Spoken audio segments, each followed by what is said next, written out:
fallait qu'il y ait un moment Mazara déjà. On a un problème judiciaire, les Akili. C'était rebelle à Boma, tu appelles ça, on ne va pas en avion. Sous RCD, ou éviter. Oui. Alors, quand on va aller à Babouzo, il y a un MP Kabila, tu sais ce qu'il a fait. Comme je le dis, pour toi, ça, tu n'as pas bonne. Un monsieur comme ça, papa Tamboué Mwambaso qui va bien avoir un homme, naïbiso science-fiction à bout, puis à la réalité, tu auras des problèmes. Surtout avec la justice. Science-fiction, c'est il y a au monde dans le monde réel. On va aller dans la planète Mars. Tout ce que nous disons là est intéressant. On ne va pas se faire un problème là. Et tel la ranango bangoté. Par mais moi déjà donc balonga mon kilo. Donc comme moi André va maman sanza mais quand tu vas servir la chose de dépendre de la inère là. À son temps, imaginez. Tant que je suis ministre de la Justice, tel prisonnier à Robimata, comme ministre du roi, il y a un privé. Tamboé Mambadé t'a confondu. Tu étais ministre de la Justice, tu as vu Franck Diongo sortir, Diomi Nongala sortir et Jean-Claude Mouyambo sortir. Et toi, tu avais dit que tant que toi tu es ministre de la Justice, Soumbadi Bangolo Bani Barotika la Rodima, tu vas reconduire le ministre de la Justice au Mimono Romin Zambé à Jésus. Tant que nga nali mais au mona ga arrivé na biso obimisa bango poza vivo mona moko ba bima Dieu na vraiment tambola partout tant bima yo lo baka ngeno anozana na autant de maîtres place de la combattre nous avons peur des enfants aya ko violer bana ndo yo ko violer ba do ba bonne na ndaku o botsa bango bana wanga na ko ya mona ga ya Dieu mi ya lokuta bo bamba wapi ba parents na bana oyo Dieu mi ndonga la viola biso pa na Belgique to defara papa n'importe quoi des femmes. C'est quoi? Nana songa. Nana songa bandeko ba répondre qui na Belgique ba defara map. Binombo ka bofana na bo defara ali bata. Mais vous aurez na payer ba numéro. Touchez-vous ces crédits. Na poto. Na poto. Oui, le système, oui, système. Si on va se comparer na biso, il y a na maman ma pa hôtel mais soit défini. Il est mouton na bien na defara. Maman m'a pas dit on a pas tout qu'on a hôtel mais le flambeau.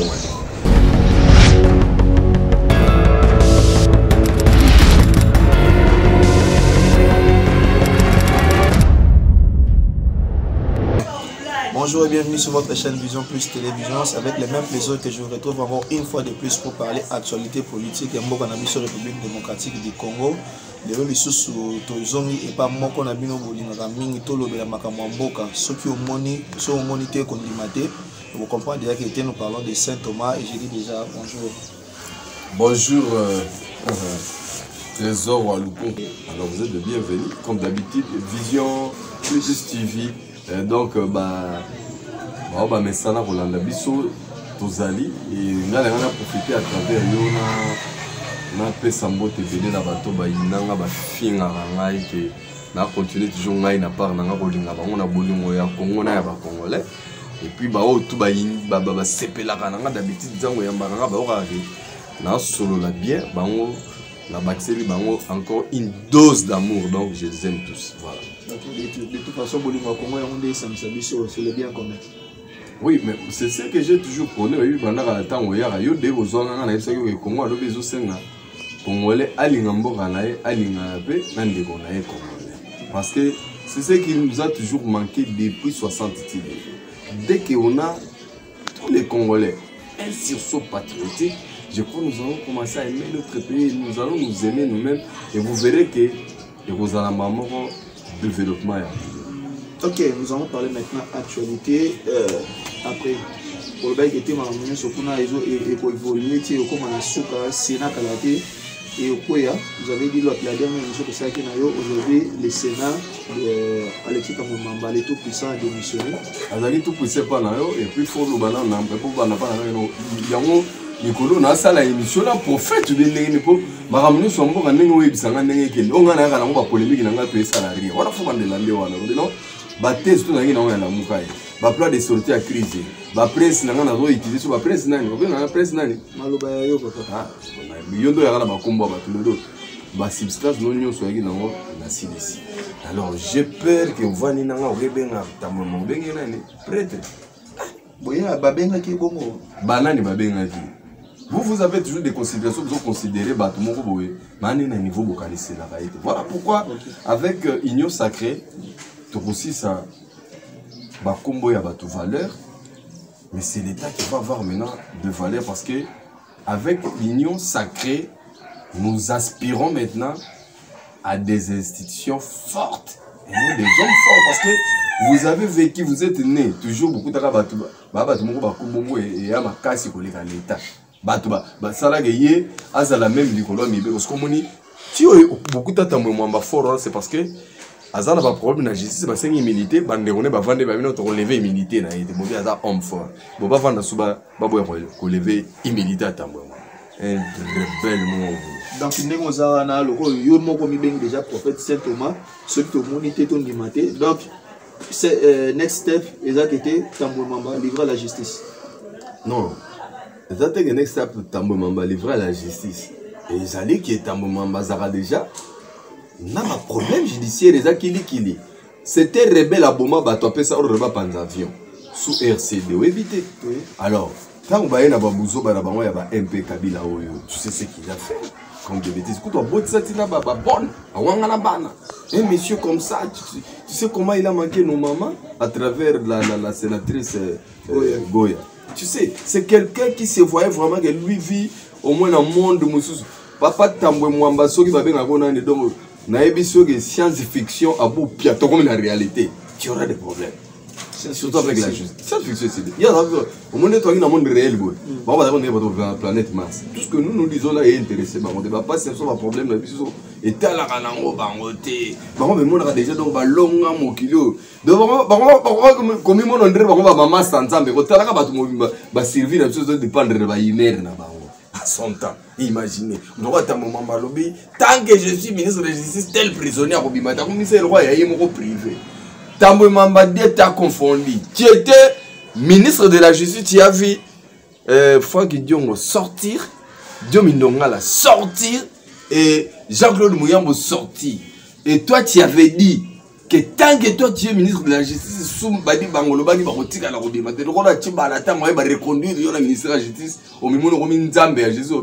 Tant que ngana mais au monaga arrivé na biso au bimisa bango poza vivo au mona mo ba bima Dieu me comment tambo la partout tant bima yo le bagane non à nous allons autant de maîtres place de la combattre nous avons peur des enfants aya ko violer bana ndo yo do violer ba do ba bonne na ndaku o botsa bango ba no wanga na ko ya o mona ga ya Dieu mi ya lokuta bamba wapi ba parents na bana oyo Dieu mi ndonga la viola les gens des gens, des leaders menteurs, donc un grand menteur, mais son temps est là maintenant. Dieu nous a mené à confondre des Konabisoana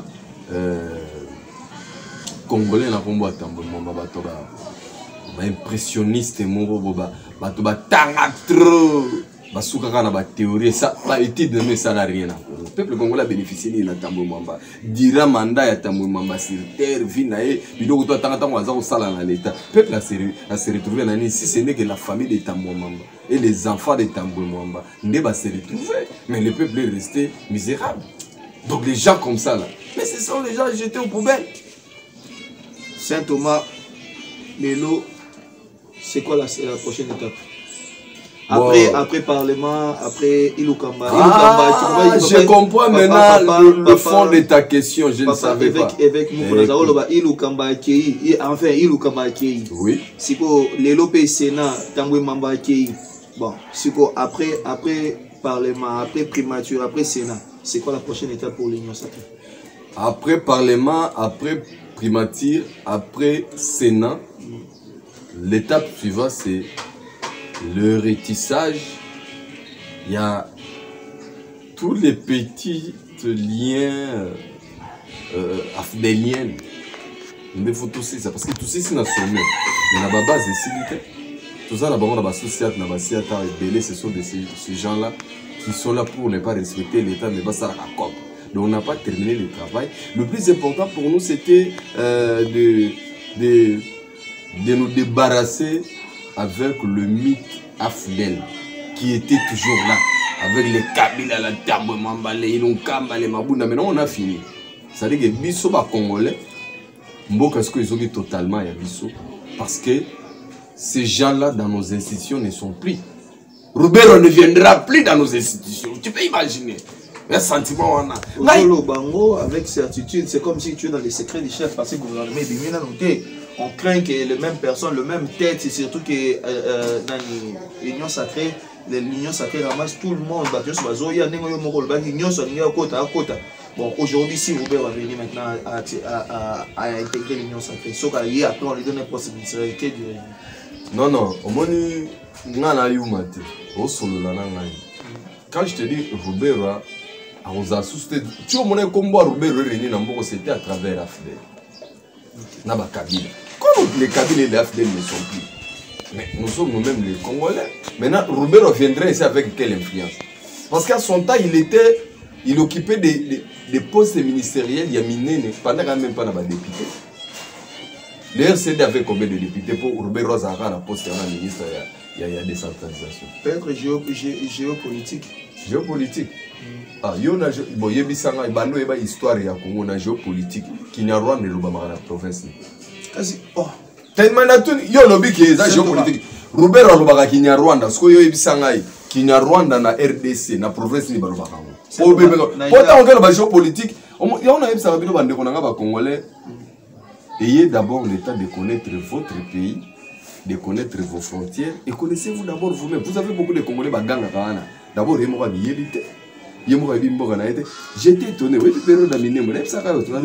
Nous avons une toilette qui va cravate qui toko. Mal banaté vous, banexé binembo na Rwanda. Et alors, bon, ma casse. Apparemment, j'ai vite compris que ce monsieur ne connaît même pas la géographie parce que lorsque vous regardez la carte du Congo, vous voyez que Minembwe c'est au niveau de Sud Kivu.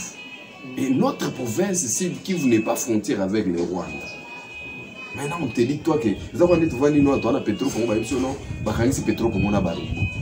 Excuse. Oui. Na comprendre na comment place na yoana. Vous savez entre l'Arménie et il y a un territoire qu'on appelle Karabakh. Karabakh est à au moins 300 km na kati mboka mususu. Mais les lots bazo senga autonomie na bango parce que cette région là est peuplée à 70% des Arméniens. Mais baza na mboka mususu. Mais ils demandent l'autonomie parce qu'ils ne se ressentent plus que dans un mboka na bango parce qu'ils sont majoritaires na mboka wana mais baza bata mboka na teza quoi biso lobby on est en train de craindre parce que c'est devenu une jurisprudence ba monique ils sont tellement baza côté kuna ba na mboka mususu ils se retrouvent pas dans ces pays là ils se retrouvent beaucoup plus dans pays voisins ba sengi autonomie na bango bana ni ozolo bela bongo na le Karabakh si votre seul le quoi jurisprudence aujourd'hui ou demain dans les jours à venir.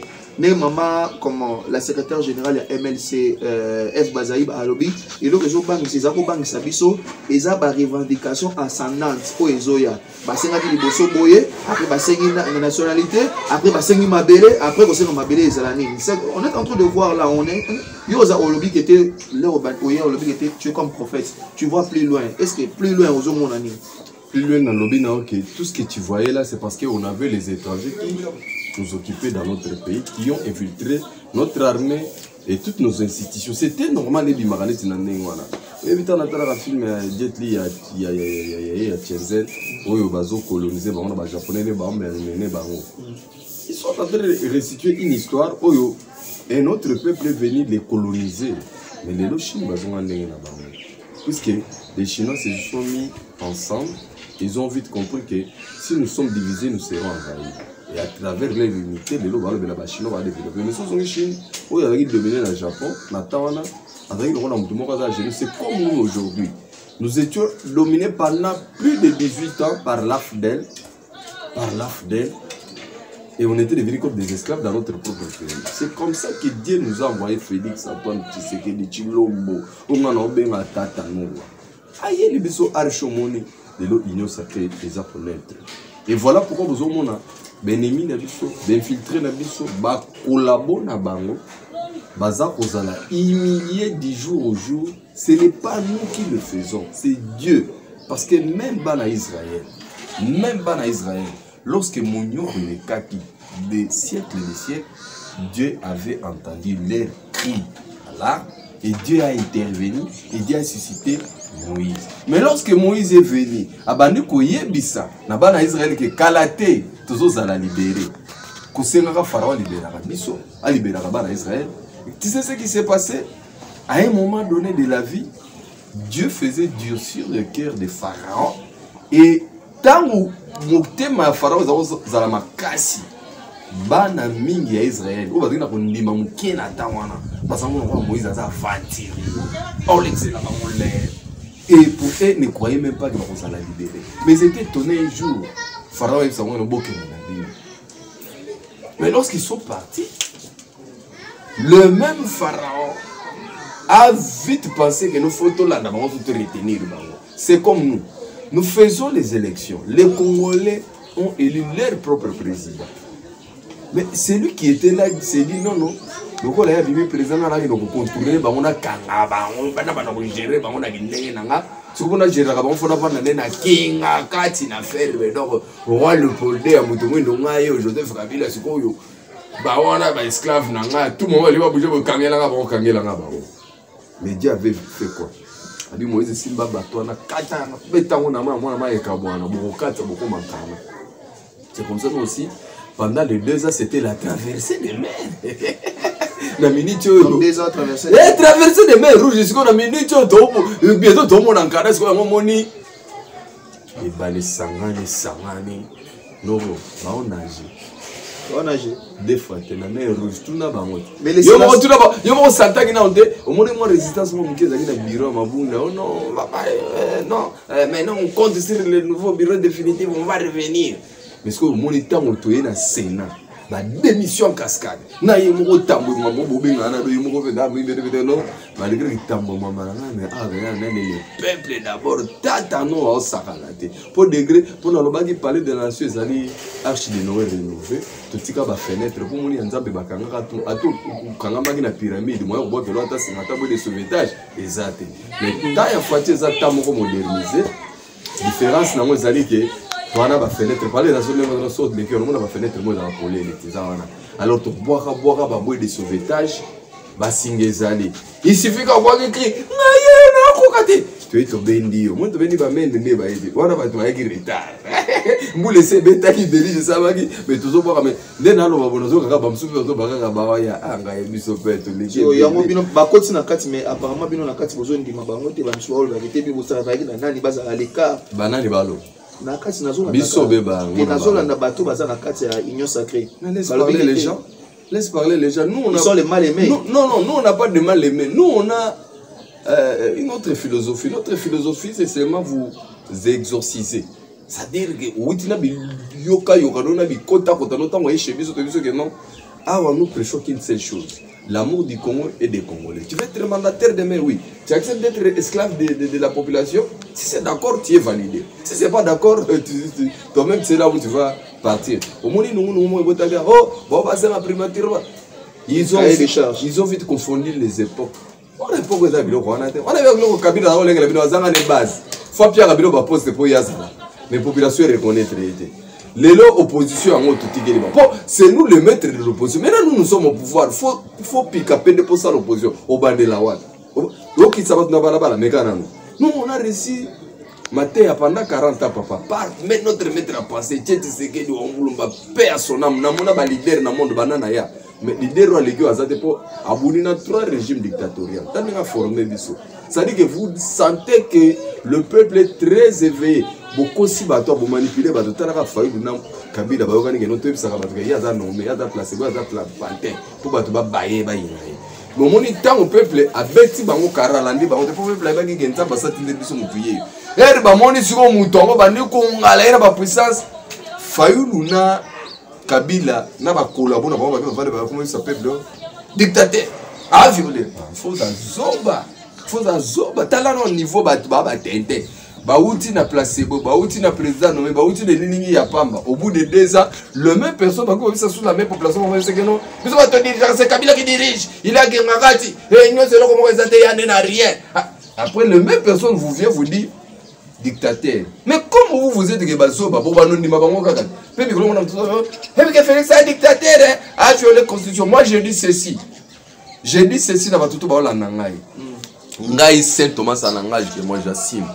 J'autorise le chef de l'État pour l'intérêt du peuple à violer suffisamment, affectueusement, parce que toi, le docteur Mukwege va s'en charger. Il va s'en charger pour tous les blessures que la Constitution aura subies par rapport à violation au Salema.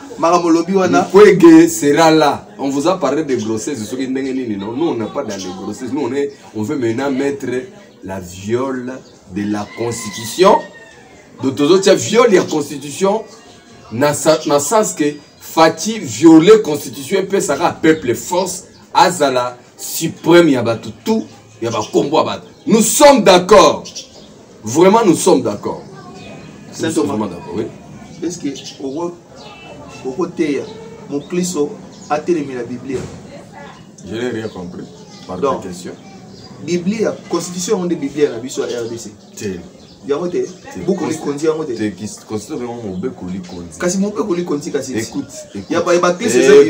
Écoute, Bible des alliés enseignement.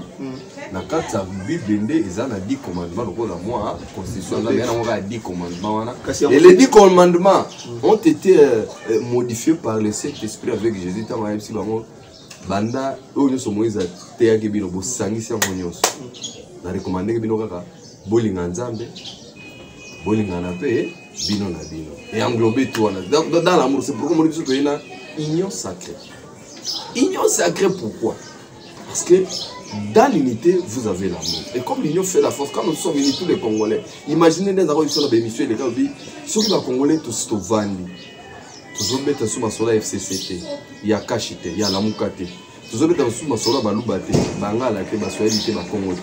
Tu sais combien nous allons avoir de l'amour? Parce qu'à ce moment-là, nous allons parler du développement du Congo. Dans notre colonie. Nous sommes partis. Le problème, on a divisé trop. Si nous sommes aujourd'hui vraiment divisés, c'est à cause il y a ma partenance, il y a ma plateforme, il y a un Congolais. J'ai des amis qui sont dans Félix par rapport à Cash FCC. J'ai des amis, oh lelo, les bas les Alaga Babalana, Muguba, Namungala, mais si ma ba confirme au Liban de Koufono, mon Liban Babalaga, mon Bagala. Alors ces choses-là nous divisent tellement. Ces choses-là nous divisent tellement. Ces choses-là nous divisent tellement qu'à tel point, on n'a plus moyen de songer à notre développement. Tenez, depuis 70 secondes, trésor. Pour ça, là, analyse fait que les Congolais, avec la colonisation belge, il y a un système de renseignement trop de théorie. Et on voyait bien. Vous avez des diplômés belés, vous avez des licenciés belés, vous avez des gradués belés, des docteurs, on n'en parle même pas. Mais nous avons surtout des 66 belés. Vous voyez les Congos comment? Parce que moi, ce que j'ai appris à l'école, moi, c'est comment appris un universitaire, c'est quelqu'un qui prend d'abord la solution de sa propre vie et la solution de l'environnement ou de la société auquel il vit.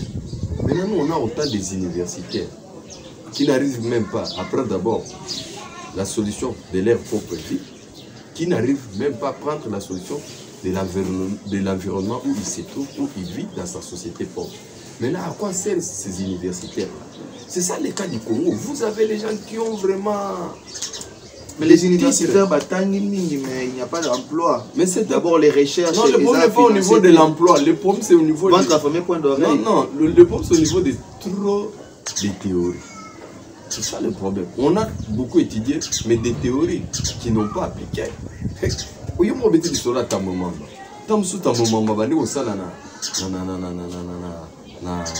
dans l'État, il était PDG, il était ministre à Mobutu, commissaire, je ne sais pas moi. Il était partout. Maintenant, tout ce que Tamouemamba avait étudié, à ça, on a l'État. Mais si quoi, impact dans la population.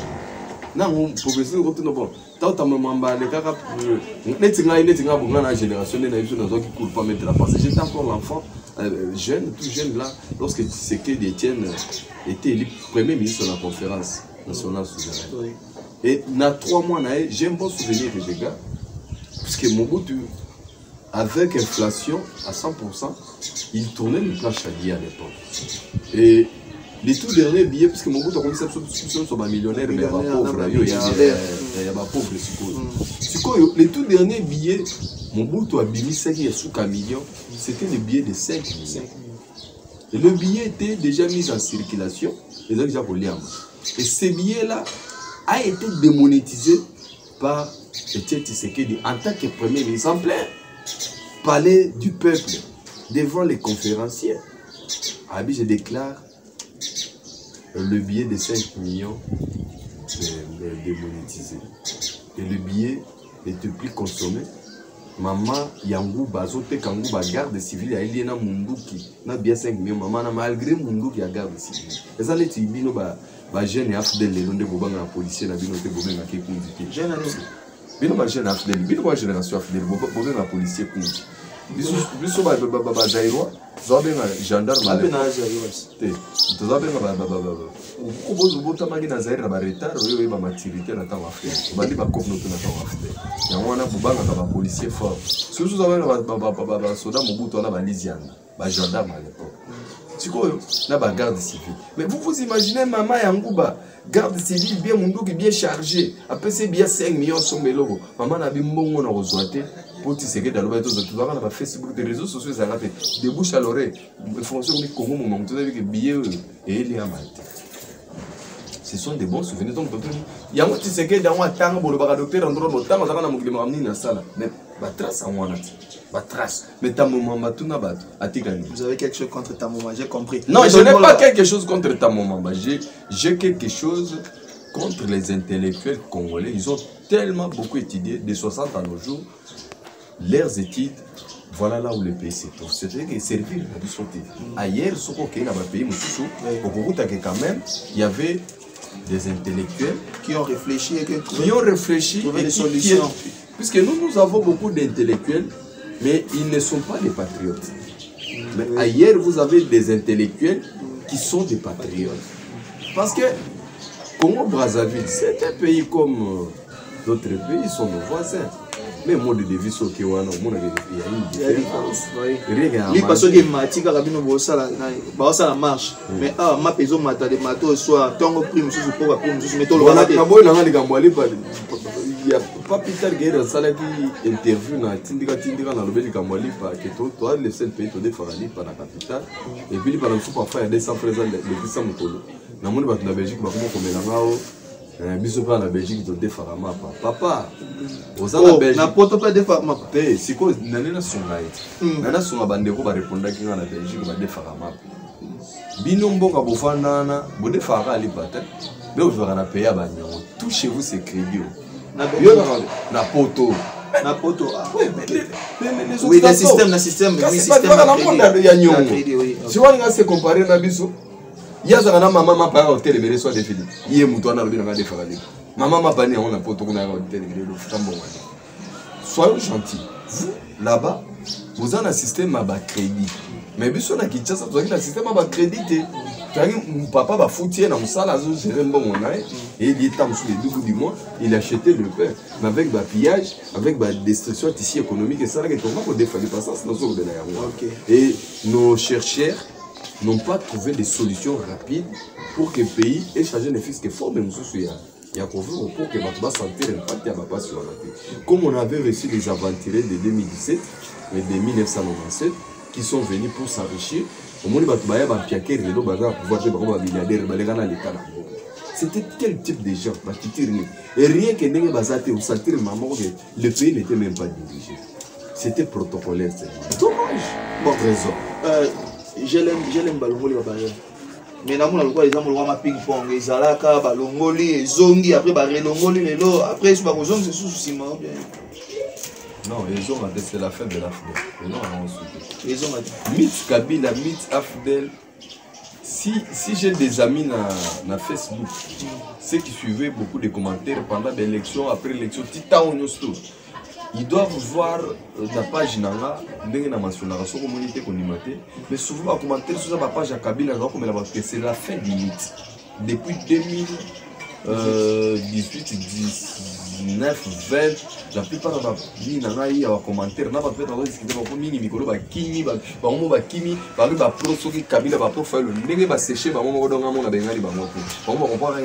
on faisait la lutte avec Dieu. On ne peut pas lutter avec Dieu. On ne lutte jamais avec Dieu. Ses pouvoirs, c'est divin. Tant pis pour vous.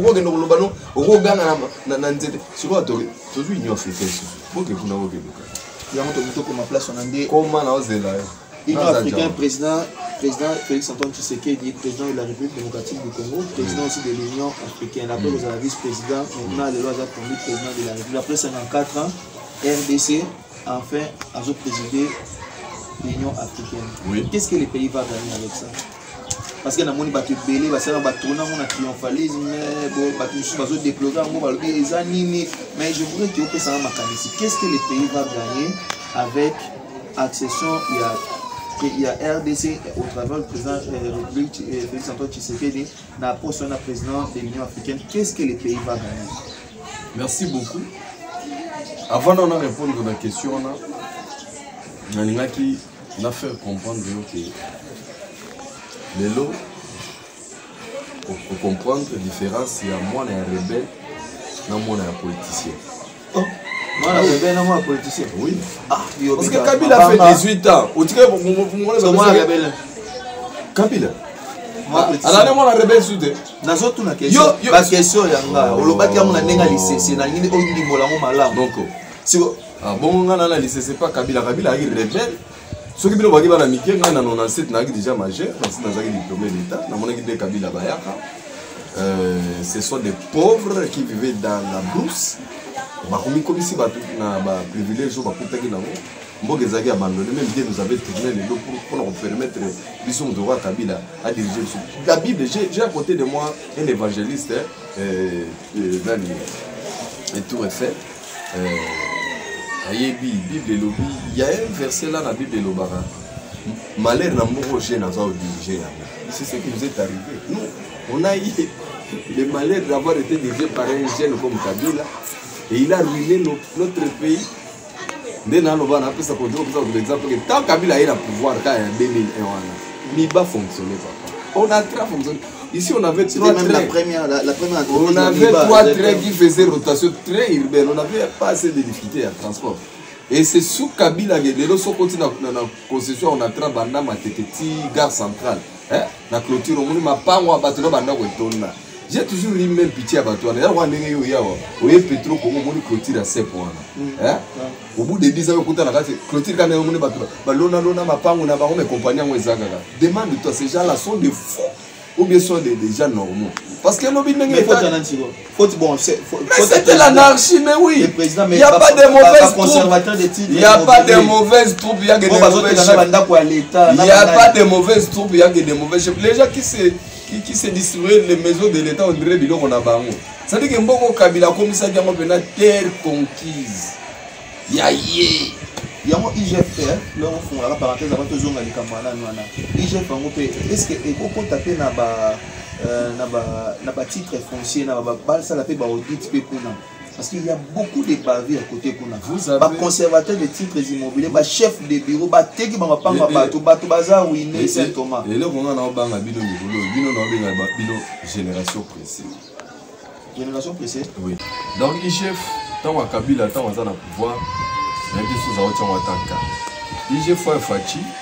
Il y a des choses à faire. Peut-être que vous pouvez avoir la IGFT. Inspection générale des finances, vous savez, là, vous l'avez là. Oh, il y a un bon sur l'État. Il y a un salon sur l'inspection. Après ça, mandat, fonction à l'État. Il y a une façon dont ça la mission. Voilà. Dès que vous avez un détournement dernier, public. Donc ça, la IGF. Seulement, il y a une réduit l'autorité sous Kabila. Avec Fachi apprécié, l'autorité, c'est un service qui est attaché à la présidence. Automatiquement, lorsque la présidence, on a avec Fachi a président Boyakop.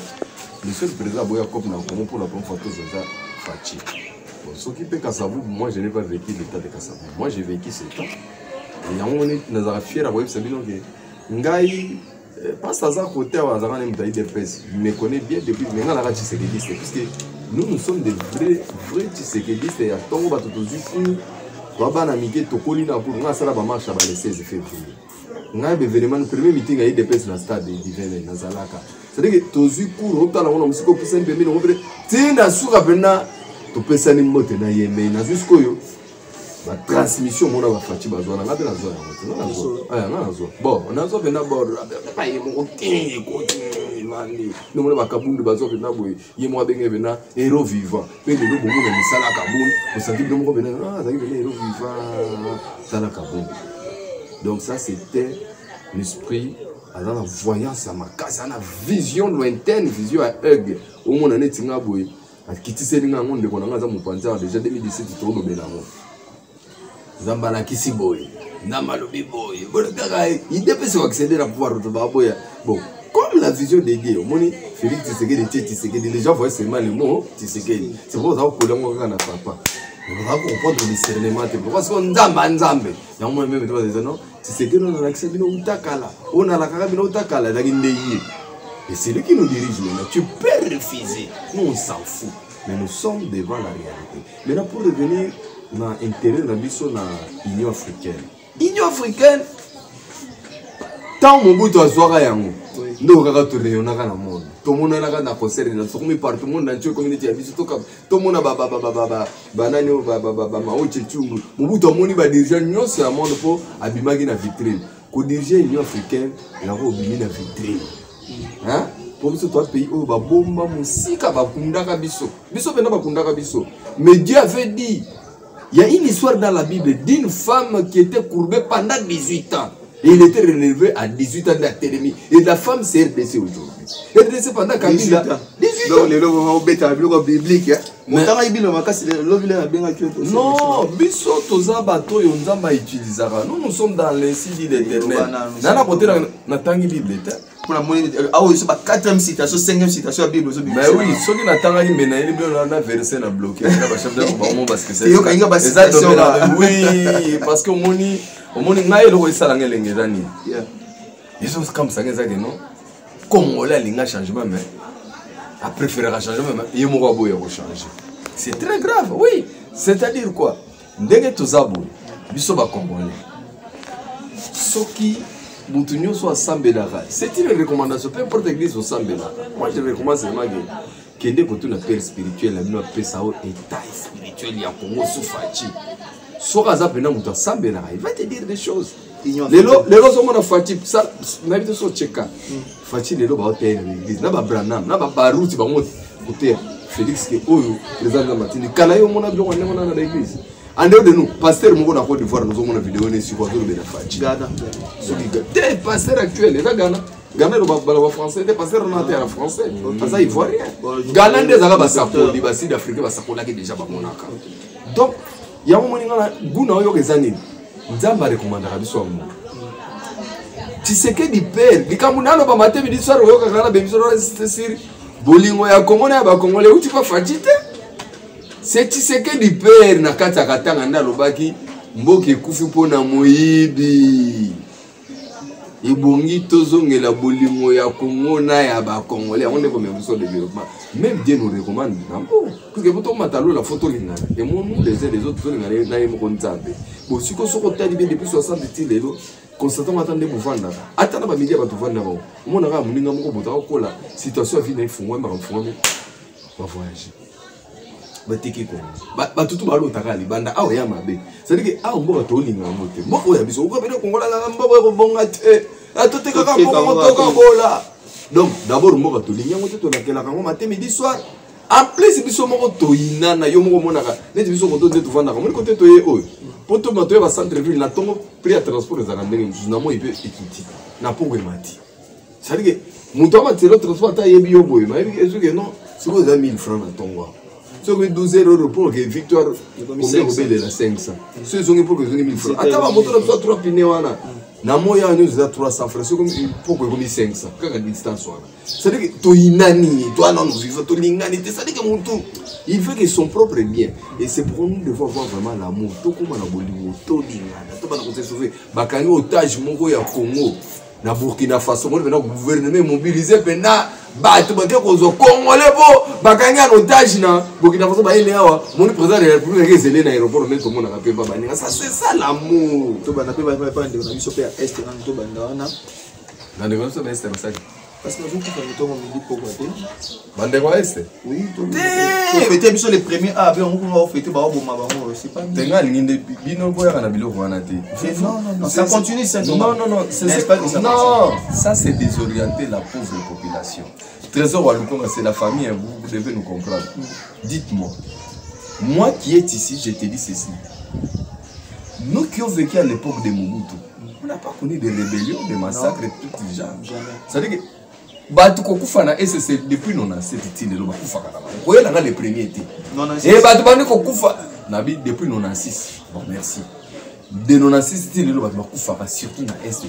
Et Bandeli na Félix, et ça, le coup là, tuna, Bangon Bande, on a vu ça, c'est un normal, le Bangon, le Bondima, beaucoup de tabac, beaucoup de propres frères, n'a pas de parce que dans le massacre, dans la tuerie, ils sont impliqués. La plupart des rébellions, c'est la mine de Kuna. Quand même, je félicite Banderonanga Équateur. Bien que les rébellions, les gars qui vont là, mais les tirés viennent dans la culture. Or, nous avons un bambou qui est un bangala à machette. Les chètes, ils sont en bangala. Mais Banderonanga, ils sont qui tirent machette. Quand tu as dit ça, ça va, on va couler, on va quatre à machette, il y a moi, moi, on a somme maquillate. Les cultures dans bisoté. C'est pourquoi on a enlevé les cultures fidèles.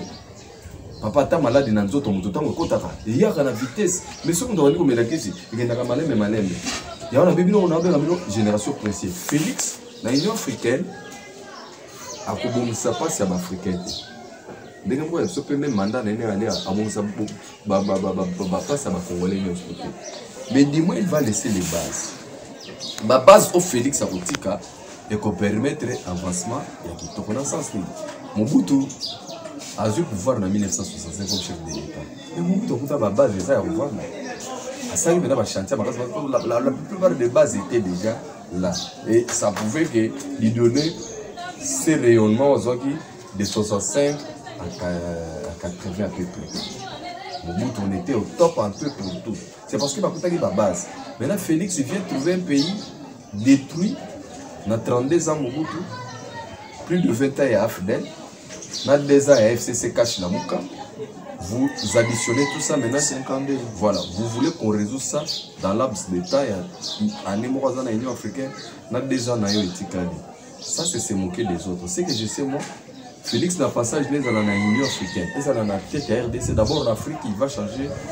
Bamarambo rebelle, ba réforme Gozala, ba dictateur rebelle, ba redoser. Ba on est ça qui va on a discours avec l'Union africaine. On va dire abi, tout le monde là, l'Union africaine, on a tiroir.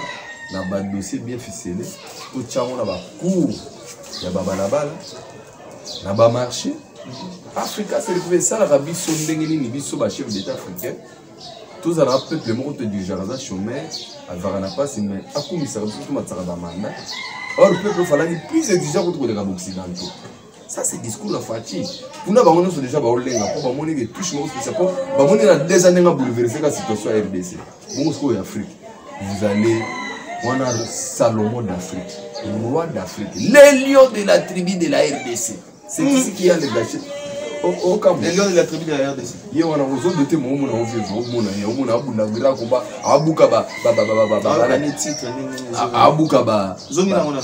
les lions de la tribu de la RDC, Félix Antoine Tshilombo Tshisekedi Tatanoa. On a Félix, n'est pouvoir ne pas Panzane. Nandimina Sala Dialelo, le tout ça, Jésus. Où est le mal? À côté de la femelle. Je suis pour le Dialelo de Félix. Ti Bogolembabiso, Ti Bogobayebiso, parce qu'il n'est pas un dictateur. Toi, Doré était pour enflatter à mon sabat, parce que tu vas aller là. Lui est venu avec des solutions. Raphaël, nous avons combien de fois? Ah, on est dans ce mouton et pas dans le bien. Les gens diffusent, les gens sont pas dans le Raphaël, Nani, pardon, trésor. Trésor. Non, trésor, ou Lukonga, ou comme Wabi. Viens, tu vas bloquer la sorte mouton, yoté. De l'eau est facilité. Pour moi, facile. Casse. Un leader apporte des solutions. Nous, Tshisekedi père vivait très bien avec Mobutu. T'as comme Mobutu a eu père Tshisekedi. Pire, et ça n'a Mobutu na vie à Mobutu tinanga koti mabele botikala ko respecter pe koto ça peut combattre le roi de Tshisekedi. Tshisekedi avait tous les privilèges possibles. Il était un grand dignitaire du régime. Mais je vais dire Mobutu non, parce que va souffrir pour marcher sur nana yote. Et les Mobutu ça son temps, ba no bazako mela miliki ba ka buba lango bazako il est fou. Aujourd'hui, il est fou et vénéré. Les gens normalement sont enterrés kutu biso nde toya resisile bango biso nde ofaire vivre so mobutu bien po tongongole bembane roya a yango moni me mambo ya chana wawa ndoki obotiela biso so na Faden House aloki biso tozwa te tokatana na chan mais banani bakepesa bango yide bapakola biso corona ya lokuta ça venait d'ici parce que soki Saint Thomas pardon zongela likamwana bien donc olobi que te kopola na biso ya chan euti abi bon sikoyo yo lobi bongo bato baotala biso boyebisanga ntango biso tobeta na chan na ndako ya Martin Fayulu mwasi ne Camerounaise ye Martin Fayulu Congolais ntango bata na télévision na kati ya ndako na ndako ya Fayulu wana sikoyo bazalaki des publics divisés yo malaba po bible lobi mwasi alongwa pa papa mobali alongwa basala mo nzoto moko siko Fayulu ye azaka ayina biso biloko ozo tosalaka na Congo lokola aza ne vérité désir ne so na asilisaka yango akangela biso kanda bongo mwasi nina sepela na biso sepela Fachi asepela ma Denise prière yake ka Cameroun ne gagné mwasi na façon melaki champagne jour on a pour ata biso tokole yo zalaki te mo na ngam tekena mo na merci ko moni lokola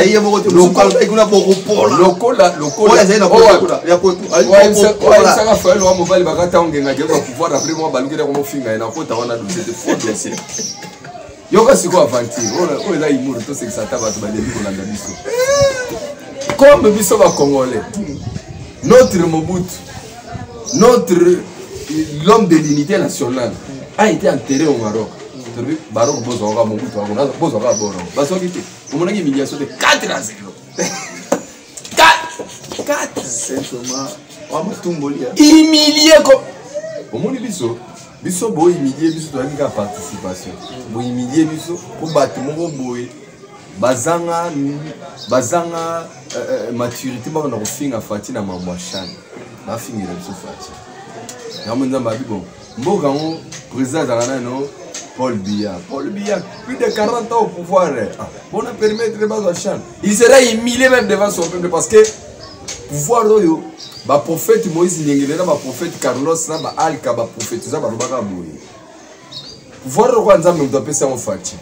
Toute personne, Moutounio sur le rabouli sa pouvoir toi tel mela Nzambe robanda ko humilié. Yo za témoin na ba la nanga pa na internet awa. Depuis 2020, chaque fois qu'il y a une émission, nous avons un message de l'année 2020 à l'IFCC. Nous avons pas de vidéo.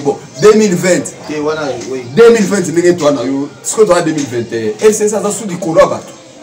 Il paraît que le secrétaire permanent.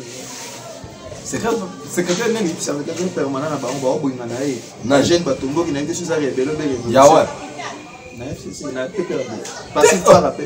PPRD ezali parti ba créer en plein pouvoir. Bato ba ko yela mbongo. So PPRD Kabila elo ni en plein sous bato. Bato ba ko zala li sous te na bisa kayot. Lorsque tu te souviens un jour dans une émission tu me parlais de je sais pas qui je t'avais donné l'exemple abi au monde FCC balaya ki ba impliquer kana mito ba ko ezali institution. Mais il y avait quelqu'un qui avait compris que FCC c'est institution. C'était Bahati. À son temps, à Klaka qui porte à FCC. Et lorsque Bahati a quitté FCC, à perdre de mandat, il y a Sénat. Le député ne peut pas perdre de mandat parlementaire, justement parce que postuler là quand on a FCC. Et je t'avais fait une réflexion que à l'époque, on a Jules, il y a Kabila, on a Félix, on a ajouté. Et ça, chez Yo, on a fait problème beaucoup ça va congolais bino na ba ba le comme ça bango pour sa population mais balinga sa population vérité bato baza na base à souffrance population tout le monde pendant 2 ans c'était le député parce que ba tellement na moi il m'a c'est plus de 350 ba qui consigné que ngakati que Kabila to Kabila mboko mais là ils ont fait ça ils viennent vous dire que non tu sais que na sala accord na Kabila bosiko banda bango balongwe FCC ba union sacrée wapi ba biso ko accord secret Kabila na Félix na nazana bosiko ozomona bakabilisa bako kosuko ya kolomba omoni courage bazalanga na bana mosusu d'abord bakabilisa on la plupart babo ina Kabila bako tu nomboiste to zo da union sacrée on devait ça donc soit bako union sacrée ça va union sacrée la plateforme était la plateforme politique la vision ya ko gouverner autrement mandataire to serviteur ou comme ce que moumou ya peuple. C'était ça l'union sacrée. L'union sacrée c'est seulement avoir l'amour du Congo et des Congolais. Un point barre.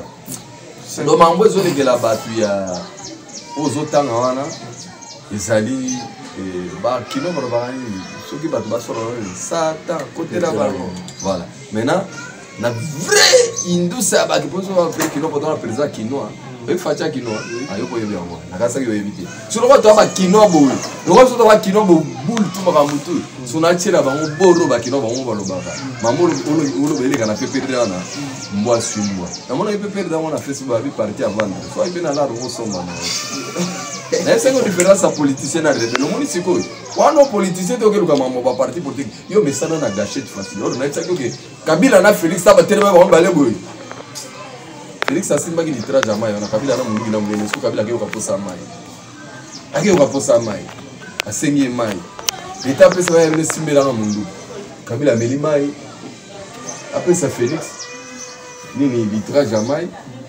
félix azwi donc félix alongola chargeur apesi kaka kabila munduki akokomba kizenga alongona kinga kata koma naye na lubumbashi po eloko akosala eza soki chargeur apam nani munduki apamba sa chargeur osuka wapi omoni aka etinda kutu ngoi mululu lamusa bord ngoi mulu nalamusa bord boye bekolobe wapi c'est Thomas ngana bato suki chargeur émission de comme na suka si ba batterie fa ki chargeur te ba courant mokini afdel nani afdel les autres ko za la calme ba courant comme ya bien mais kala te to ba vaccin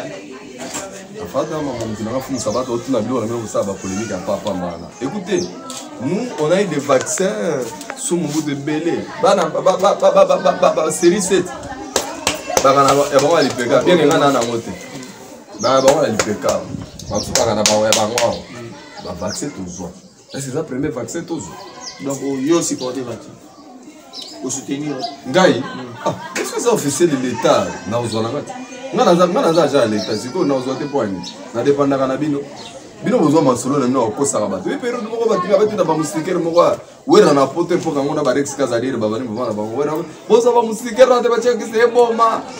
Bato bakufa kombe na mustikere. Lokuto to akanga. Yo, na bisaka le roi Félix a commis président. Lokuto kozala na mboko yo ko animation na ngote. No monaki audio moko na WhatsApp. Félix a moi na tuti babota na tuti c'était rwandais. Oui oui, hôtel bena mutu faza frokari. Nzali Félix tuti. Même à tuti balagi a beaucoup koloba te tuti yeyo. Nous on a vécu avec des tutis ici. Il y a un tuti qui s'appelle James Kabarebe, il est là au Rwanda, il est ici chef d'état-major général. Nata moderne no rwandais ba général Tilelo a yozo le bateau dans James Kabarebe. Bon bah ça généraux va quand même banani la armée la police yo et tout moté. Oui mais que tout ça même mission raza bena ngana on est tout ça l'émission. C'est que tout ça qui na sommet ton nettoyer c'est que tu as la base. Nous les pays nous déjà réveillés. Au monde congolais soit dagi muto bena aza éveillé. Mbele mikolo no so sala ka ba marche c'est mon mandala là. Vive la République. Vive Dieu. Vive le Congo. Parce que beaucoup nous sauf que sont congolais tous nous savons dans Nzambe. Et pourquoi tu dis que tu es un côté de biso et na profiter na me pas na on a lancé message na ya liwa ya fumu sabata mon ami pour kufaki ba kala nanga na etro ba ndi ngai pe mpima sala ne aka yolo ya osala nga boye pa na oso moni nga petro o nga na na sala Saint Thomas na vision plus ba boye te na vision plus ngai mto nga na vision plus bien que nani mon ami qui Vincent Muzungu qui m'avait réussi mais on a fait qu'une seule numéro. Mais après, c'est toi qu'on tourne, non? Mais l'option est de rayonner. On va nous mettre à ton nom comme on a dit. Attends, on fait les lots de bataille, non? On doit y avoir être rongaï. Mais c'est ce que je te dis. Là, on a assez battu les cris d'alarme. On s'abatte. On a boutaqué, on a IDP, c'est pas comme on a vécu, on a travaillé. On a dit, Nathan Waba, Kaboun, Kaboun, tout ce pouvoir. Maintenant, on a dit que l'ingaka yé mingi, l'ingaka penga mingi, l'ingaka olanda biso, basunga biso avec bonne volonté. Pas à moi les soumis naé, asunga biso, ce qui programme est bimi. On a repris ce numéro dans la WhatsApp, mais ce programme est bimi, moins 100 francs, 50 francs, tinde la biso, poto honoré, na moi ba polo, moi ba calico. Juste pour la honorer, date que pour la muka, pour la muka na été, et puis date que pour tous les moyens au kundaye, agent de l'État. Conseiller le cabinet chef de l'État, l'État a déjà pris ses obsèques en charge. Côté on a des arabes, biso na cadre confrères na soyebaki oyebakinga. Soki $1 non a tout monnaie les mois trop. Moi mon kito ko kenipe to seulement de moi baba tout souvenir na kini déjà parce que no benga na to kuta na pour s'organiser. Il faut que tu payes ça numéro. Nous on paye ça. Alors to ko le ko tika la pauvre maman na ya ngaki yemingi. Son a une bénédiction, azaki ko boya ko bengana ngai bo. Donc maman wana atika na zuzu photo que de consoler. C'est très important. Là je lance na volonté à bateau balinga qui font ça bata ba yeba ki biso ba kiki kezongo ba Philippe Musangila et papa Maurice to boza tellement belé na monde entier pour s'organiser ceci vous concerne numéro na ngolo plus 243 89 510 39 59 plus 243 89 510 39 59 et ça numéro WhatsApp sur bengi wana aide na aux amis bienvenue dans la aide matérielle financier moral on en a besoin poto tunande kona biso na onero bolingela ki c'est tout ce qui vous reste bolinga ki mingi au salaire nini ngana zawana na cadre na ngana bande kona ba youtuber mususu na bande poto pour s'organiser na ndenge na biso soki toke to tiki na lelita toke revendre quelque part mais liwana ye ba biso biso force à kubunda makasi parce que a kufi le 2 février c'est que d'après le 1er février a kufi le 2 février grand esprit l'esprit de Tshisekedi a été transmis à moi à Fati à Kabunda à Fum Sabata maintenant Fum Sabata l'esprit ne bango tout Tshisekedi pas so ngamo ko peut profiter et moi nous vivons nazana nous vivons ngayo na loba bien que ngape na bige soki ngana kufi ba bato regretter mais ngai ata na kufi bo regretter te boyo ka susciter pour na tikeli bino évangile le kinyonso soko monité kondimate merci na trésor wal konka merci na Kwaku le grand caméraman meilleur chasseur de maso vraiment no sacré bimi ata ba jouer boyanga na bino to sala émission moko toli atombe la po eza esengoye ba investissement seye ba bazo misala merci na mon ami personnel pasteur Alka asaleli Fatinze Mongo qui toya outil l'école à Kester mais comment les chrétiens à des bénédicts pour l'amboka vraiment dans un genre qu'on sait nzembo que mukolo vision plus c'est aux grâce et vous trouvez ça extrême qui a audio kaka po yokana pour boyo la dimension et à quoi que c'est là parce que azembe la état des droits aembe la fachi ça dit que on rappelle ba pentatonique avec accent donc l'esprit a bien sans commentaire ce qui va permettre de retirer mon émission un petit extrait et ça la bien pour la promotion vraiment merci beaucoup Saint Thomas. Non, je vous en prie, je salue tout le monde qui m'a suivi partout. Je sais que petite sœur nanga Vicky Mutombo na Liège Vicky Aimé Mutombo Vicky Aimé Mutombo ko bossa na te makambo matanga ya Fum Sabata ceci vous conseille na lingi bola ki sabolingo za obenga ekimbango tous les mvuluzi bato ba yingeta tout na monde entier ngai ne canal et puis muto otinda cotisation na ena okoma kombo bien que montant na ndopé ça pour ne pas frustrer les autres mais juste pour après obsèque pour remercier bino na ba kombo na bino pour turubite ke batu na yebi ke mikolo bana difficulté makasi ya ba confinement biso to tambole poto penda bande konanga je vous en prie na yebi beaucoup fait pe batu belé mais on est ensemble wa rozana moyen atindi ça va nous suffire ne fils que tout ça la tape pour loi pas to kaka Adie Fumo Sabata merci. Félicitations à président Fachi parce que ça double brassard Mikoloyo bino ba nyosolo ko bolela ko sala so polémique pour na Fachi biso na biso ba congolais neti biso mikolo tolo bana bino komba Fachi comme bouiki la mukana do kanga munoko fermer vos bouches kala boka c'est-à-dire que vous reçoit na so polémique à Fachi vous reçoit na ba zibamboyen ba ganayen ba zambien ba tchadien ba égyptien ba marocain pour président na bango ndeyewa donc bino alaki ya biso avant c'est quoi comme ya bango tout do bobano soit na ndena comme biso na biso to soit na des sous-souté abu pia biso kaka dose d'amour rebelle merci na batu ba inanga na olinga bino kaka mingi batu ba linga nga je vous aime bien vous ça l'évangile te soko monité pour ne pas gouverner de Maramas c'est avec le même plaisir que je vous retrouve très prochainement. Merci et pas bien à Daninzi à partir à Dublin. Daninzi vraiment merci pour les encouragements et les conseils. Merci à tous qui nous ont suivis avec une attention soutenue. Vraiment, merci vraiment papa et ami Bisso avec les cadres vraiment que j'ai vraiment à Pambola Bango. Le Congo est en marche. Kobo Sanate, vous qui aimez Vision Plus Télévision, Bobo Sanate, il y a un bouton souscrire, joindre, appuyez sur ce bouton là, aimez, likez la vidéo et vous ne manquerez pas les prochains plaisirs avec vous. Tout partager en gros avec beaucoup de plaisir. Vraiment. Trésor, tu sais pas papa Elvis Kenda, papa Elvis, papa Elvis Kenda, vraiment merci beaucoup. Donc grâce à lui, on a été réussi. Merci. Ok, merci à Bela Dinganga et à tout le monde et à toute les grandes équipes de Vision Plus Télévision, à Kwaku qui est derrière la caméra. Bye, avec le même plaisir prochainement. Bye.